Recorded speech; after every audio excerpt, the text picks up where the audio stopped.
Friends, Munmun কিচেনে তোমাদের সবাইকে স্বাগত। দেখো, আমি মুনমুন আবার একটা নতুন রেসিপি নিয়ে হাজির হয়েছি। এটা হচ্ছে শিমের দুর্দান্ত একটা নিরামিষ রেসিপি। গরম ভাতের সঙ্গে যদি এই নিরামিষ রেসিপিটা শিমের থাকে, তাহলে তোমাদের একদম এক থালা ভাত নিমিষেই শেষ হয়ে যাবে। তো সম্পূর্ণ রেসিপিটা তোমাদের সঙ্গে শেয়ার করছি। তার জন্য দেখো, কিছু শিম আমি নিয়েছি। এই শিমগুলোকে আমি এবারে বটির সাহায্যে কেটে নেব। তো দেখো, শিমগুলোকে আমি সুন্দর করে কেটে নিয়েছি। শিমের যে দুটো সাইড থাকে, সেই দুটো সাইড কেটে এবার তার সাইডের যে শিরটা থাকে, দুটো সাইডেরই শিরগুলো তুলে দিয়েছি। এইভাবে কিন্তু আমি সব শিমগুলোই কেটেছি এবং শিমগুলো কিন্তু গোটা গোটাই রাখতে হবে। এইবারে এগুলোকে কেটে ধুয়ে রেখেছি। এবারে দেখো, গ্যাসের উপর একটা আমি কড়াই বসিয়ে দিয়েছি। তাতে দিয়ে দিলাম সামান্য অল্প পরিমাণ জল। জলটা একটু গরম হয়ে গেলে তার মধ্যে কেটে রাখা শিমগুলো আমি দিয়ে দিলাম। শিমগুলো একটু গরম হালকা করে একটু ভাপ তুলে নিতে হবে। খুব বেশি সেদ্ধ করা যাবে না। জাস্ট নুন দিয়ে একটুখানি সময় মতো 2 থেকে 3 মিনিট মতো এটা একটু ভাপ তুলে নেব। তো দেখো, নুনটা দেওয়ার পর ভালো করে নুনটা দিয়ে তারপরে আমি ঢাকা দিয়ে দিলাম। 2 থেকে 3 মিনিট মতো শিমটা আমি ভাপ তুলে নিচ্ছি। তো দেখো, শিমটা আমার মোটামুটি ভাপ তোলা হয়ে গেছে। যে জলটা ছিল প্রায় মোটামুটি কমেও গিয়েছে। এবারে শিমগুলোকে আমি তুলে নিচ্ছি। তুলে নিয়ে একটা পাত্রের মধ্যে রেখে দেব। সব শিমগুলো ছান্তার সাহায্যে তুলে নিচ্ছি। দেখো, শিমের জলটা প্রায় একেবারেই কমে গিয়েছে। এবারে এই রেসিপিটা করার জন্য আমি 1 চামচ নিয়ে নিয়েছি সাদা সর্ষে আর 1 চামচ নিয়েছি কালো সর্ষে। এর মধ্যে দিয়ে দিলাম 2টো কাঁচা লঙ্কা আর দিয়ে দিলাম কিছু কাজু। এবারে এই সম্পূর্ণ মশলাটার একটা আমি পেস্ট বানিয়ে নেব। মিক্সির একটা জার নিয়ে নিয়েছি, তার মধ্যে সমস্ত মশলাটা দিয়ে এর একটা মিহি পেস্ট আমি বানিয়ে নেব। তো দেখো, মিহি পেস্ট আমার বানানো হয়ে গিয়েছে। একদম সুন্দর করে মিহি করে কিন্তু পেস্টটা তোমাদেরকে তৈরি করতে হবে। এবারে দেখো, এবার গ্যাসের উপর আমি একটা ফ্রাই প্যান বসিয়ে দিয়ে তার মধ্যে দিয়ে দিলাম সরষের তেল।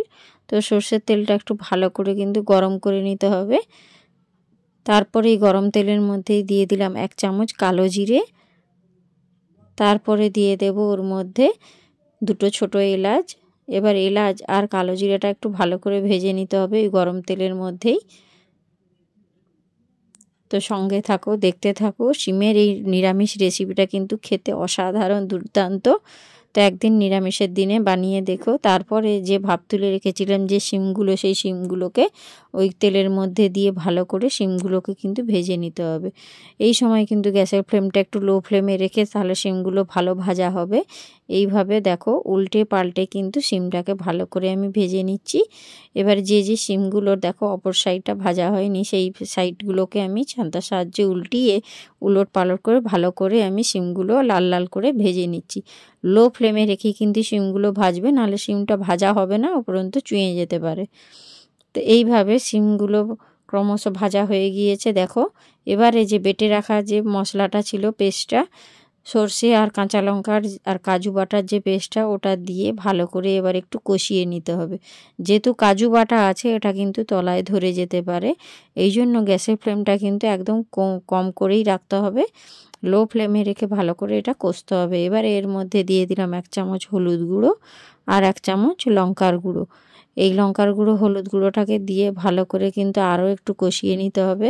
এই তেলের মধ্যেই কিন্তু মশলাটা খুব সুন্দর করে কষতে হবে। একটা সময় দেখবে এটা থেকে তেল ছেড়ে বেরিয়ে আসবে। তো দেখো, মশলাটা দিয়ে কষতে কষতে শিমগুলো কতটা পরিমাণ কমে গিয়েছে এবং শিমের ভেতর থেকে ক্রমশ দেখো তেল ছেড়ে বেরিয়ে আসছে। মশলাটা তাহলে মোটামুটি আমার এই সময় কষানো কমপ্লিট হয়ে গিয়েছে। এবার 1 বাটি মতো এর মধ্যে জল অ্যাড করলাম।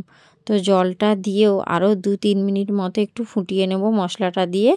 তাহলে দেখবে খেতে কিন্তু খুব সুন্দর লাগবে। দেখো, নাড়িয়ে চাড়িয়ে নিচ্ছি। এবারে কিন্তু আস্তে আস্তে এর মধ্যে থেকে দেখো ফুট ধরতে শুরু করে দিয়েছে। দেখো, কালারটা কত সুন্দর এসেছে। এবারে এর মধ্যে দিয়ে দেব 1 চামচ মতো চিনি। চিনিটা যদি তোমরা দাও দেখবে শিমগুলো খেতে খুব সুন্দর লাগবে এবং রেসিপিটাও কিন্তু অসাধারণ হবে। তো দেখো এবার চিনিটা দেওয়ার পর 2-3 মিনিট ফুটিয়ে নিচ্ছি। এবারে এর মধ্যে অ্যাড করব 1 চামচ মতো লবণ। লবণটা আমি খুব কম করেই দিলাম, কারণ প্রথমে যখন আমি শিমটা ভাপ তুলি তখন কিন্তু ওতে নুন দেওয়া ছিল, তাই নুনের পরিমাণটা খুব সামান্য দিলাম। নুনটা দেওয়ার পরও কিন্তু আবারও নেড়ে চেড়ে একটু ফুটিয়ে নিচ্ছি। দেখো শিমের নিরামিষ রেসিপিটা আমার একদম রেডি, কত সুন্দর দেখতে হয়েছে। এবারে এর মধ্যে দিয়ে দিলাম কসুরি মেথি। তো কসুরি মেথি দিলে দেখবে খুব সুন্দর একটা সেন্ট আসবে। তো দেখো এটা হয়ে গিয়েছে। এবারে আমি কিন্তু এটাকে একটা প্লেটের মধ্যে সার্ভ করে দেব। দেখতে কত সুন্দর হয়েছে দেখো বন্ধুরা, খেতেও কিন্তু ততটাই দুর্দান্ত হয়েছিল। এই রকম একদিন শিমের নিরামিষ রেসিপিটা নিরামিষের দিনে একদিন বানিয়ে দেখো, অসাধারণ কিন্তু খেতে, আমি 100% গ্যারেন্টি দিয়ে বলতে পারি।